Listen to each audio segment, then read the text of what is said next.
Eu estava no quarto, né, deitado, acho que era 2 horas da tarde, mais ou menos, e de repente a gente sentiu um estrondo muito grande.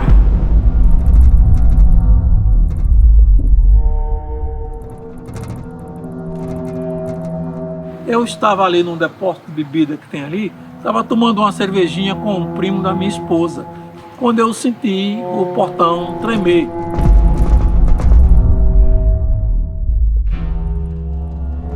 Com 2 meses depois eu tive que sair da minha residência, porque teve uma rachadura na casa lá, que era alugada, né? E aí vim pra cá.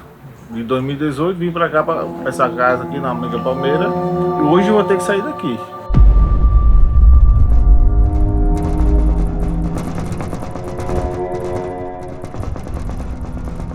A partir do dia 15 eu vou ter que desocupar a casa, porque já entrou na área de risco. Todo mundo indo embora, eu dizendo, pessoal, não vai embora, não vai embora.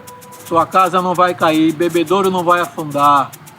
Não saia, só saia quando lhe indenizarem. Então as pessoas saíram. É no balanço da canoa que nós vamos vadear. Olha o tombo da jangada na banda do mar. Olha o tombo da jangada na banda do mar. Vem brincando nesse fogo a noite inteira sem parar. Olha o tombo da jangada na banda do mar. Olha o tombo da jangada na banda do mar.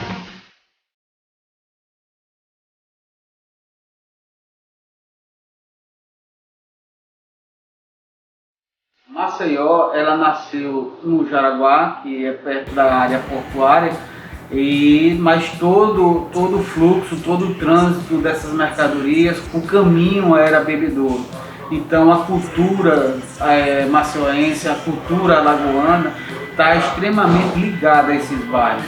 Então as primeiras casas, o nosso corpo de roda, o nosso boi bumbá, o pastorio, o fogueto, a Praça Lucena Maranhão, as casas gêmeas. Pois quem nasce nas Alagoas não passa necessidade. Pois quem nasce nas Alagoas... Eu nasci em Pernambuco, vim para cá pequenininho, com 6 meses de idade, já estou com 66 anos que moro aqui neste bairro.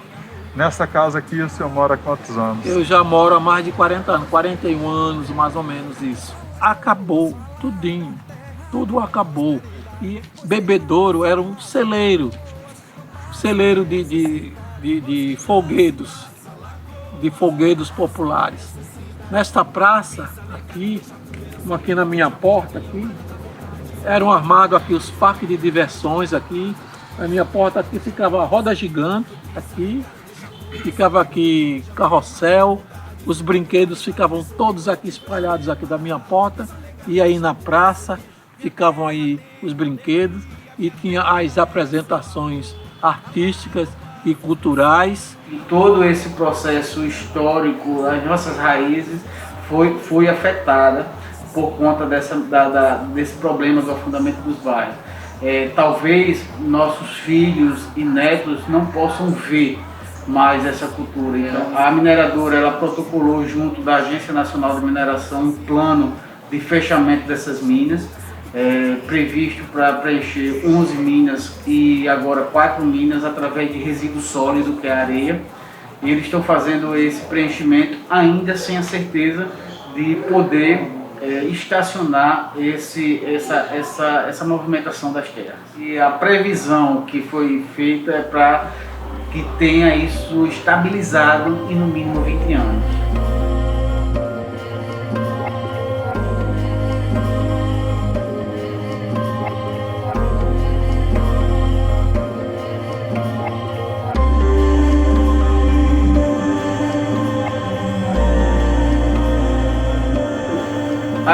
A saída, podemos dizer que compulsória dessas pessoas, que elas tiveram que sair das suas casas, elas abandonaram todas suas raízes culturais. Isso por si só já gerou vários reflexos dentro de saúde mental, dentro da própria bem-estar das pessoas.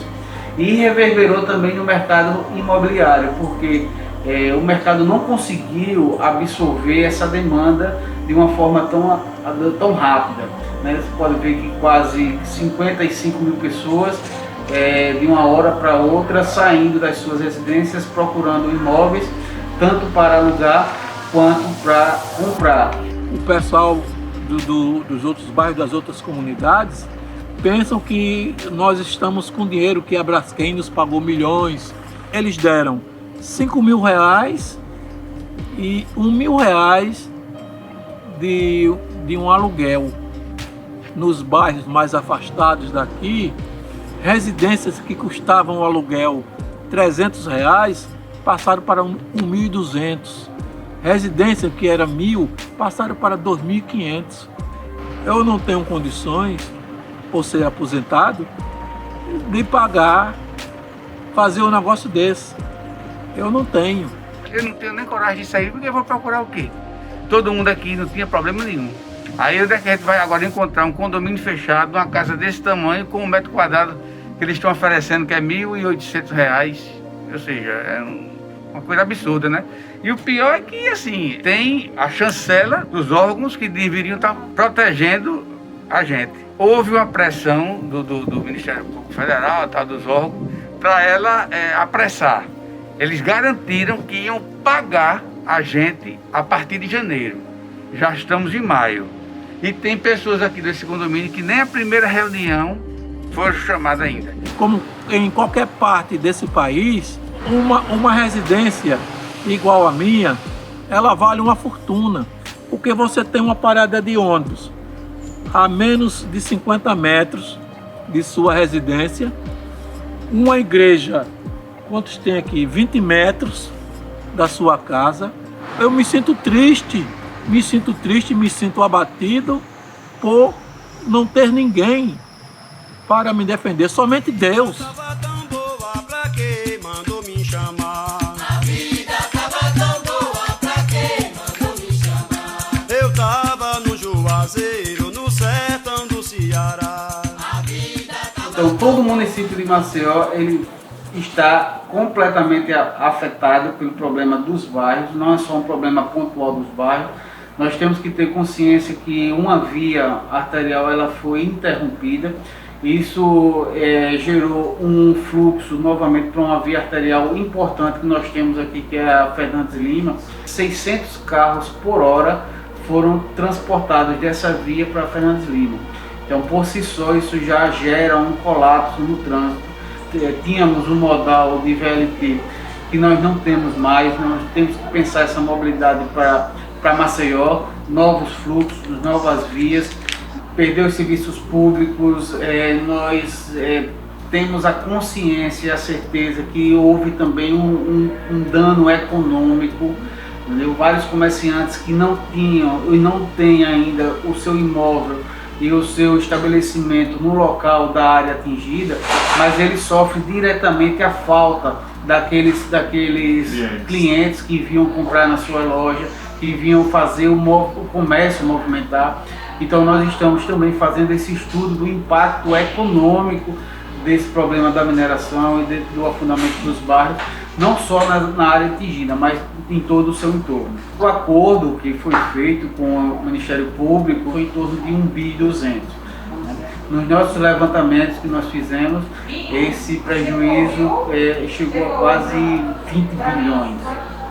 Foi um acordo válido, mas um acordo insuficiente para todas as demandas que o município tem. Então nós estamos forçando e tendo essa tratativa com a Braskem. Não é fácil, né?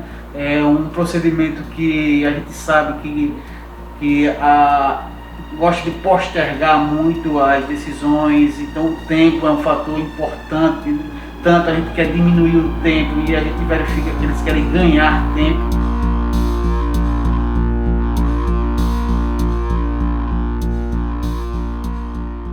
Eu fiz uma reforma há bem pouco tempo nessa residência, pensando em terminar meus dias aqui, na tranquilidade daqui, participando aqui das missas, me encontrando com meus amigos aqui, e de repente a gente se vê sem isso. A revolta já passou, porque de tanto tempo que a gente não consegue mais nem sentir revolta. É indignação mesmo, abandono, né? A gente fica abandonado.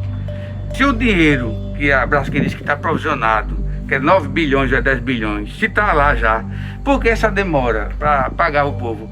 É exatamente o quê? Para fragilizar as famílias, para as famílias ficarem cada vez mais apertadas e o valor que ele der, a pessoa se agarrar. Eu só penso nisso. Mas a minha família mesmo teve muita complicação mesmo. Meus tios principalmente, ficou muito abalado nessa mudança de repente. Minha tia principalmente, né? Ela teve muita complicação, depressão. As pessoas perguntam, Josias, quando é que você vai sair? Eu digo, quando Deus quiser. Quando Deus quiser, eu saio. Agora, se for da vontade dos homens, é quando a empresa fizer uma proposta decente e eu aceitar. Aí eu vou e saio, porque aí eu posso comprar um imóvel em um outro bairro, seja distante, muito distante daqui, e demore muito para ser afetado, para eu poder terminar pelo menos meus dias de vida em paz.